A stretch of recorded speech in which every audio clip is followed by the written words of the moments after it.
আমি ভেজ খাই তোকে মতো তরকারি না, সদা সবটা কথা কোনো বাদ পারি না, তোকে নক দেই নিজ কোনো দরকারে না। বর্তমান সময়ের ছোট পর্দার জনপ্রিয় অভিনেতাদের একজন শামীম হাসান সরকার। কন্টেন্ট ক্রিয়েটর থেকে নিজ যোগ্যতা ও অভিনয় দক্ষতায় যিনি বর্তমানে আছেন বেশ আলোচনায়। সম্প্রতি এক অনুষ্ঠানে শামীম হাসান সরকারের সাথে কথা হয় চ্যানেল 24-এর, যেখানে তিনি জানিয়েছেন দেশের বর্তমান অস্থিতিশীল পরিস্থিতি নিয়ে নিজের অবস্থানের কথা।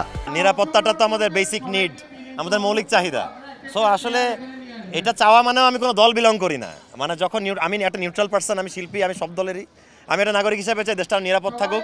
এই ছিনতাই, ডাকাতি এবং ধর্ষণ এটার বিরুদ্ধে আমাদের আমজনতাদেরই রুখে দাঁড়ানো উচিত। মানে তাহলে তাও যদি আমরা একটা ভালো লাইফ, একটা শান্তিপূর্ণ জীবন যেমন করতে পারি আর কি। বিয়ের গুঞ্জনে প্রায় খবরের শিরোনাম হন শামীম হাসান সরকার। তবে গুঞ্জন ছাপিয়ে এই অভিনেতা আলাপচারিতায় জানালেন চলতি বছরই সঠিক জীবনসঙ্গীর সাথে বাঁধবেন গাঁটছড়া।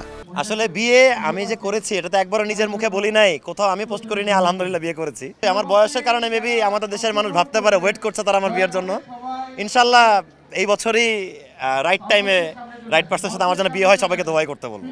এদিকে ঈদের কাজ নিয়ে বর্তমান ব্যস্ততার কথা জানানোর পাশাপাশি ম্যাঙ্গো স্কোয়াড নিয়ে শামীম জানিয়েছেন নিজের পরিকল্পনার কথা। ব্যস্ততা আমার নাটকের শুটিংয়েরই ব্যস্ততা।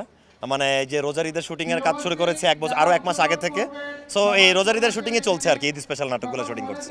নাটকের জগতে এত ব্যস্ততা, এত মানে নাটকের পর নাটকের শুটিং চলছে, তো কিন্তু ম্যাঙ্গো স্কোয়াডটা করার কথা যেহেতু জনগণকে দিচ্ছি, আমার নিজের ফ্যানদেরকে, সো ইনশাল্লাহ রোজার মধ্যে ট্রাই করবো একটা ঈদের জন্য একটা কন্টেন্ট বানানো আর কি, যেন আমি বেঁচে আছি এবং আমরা ম্যাঙ্গো স্কোয়াড করি দেখানোর।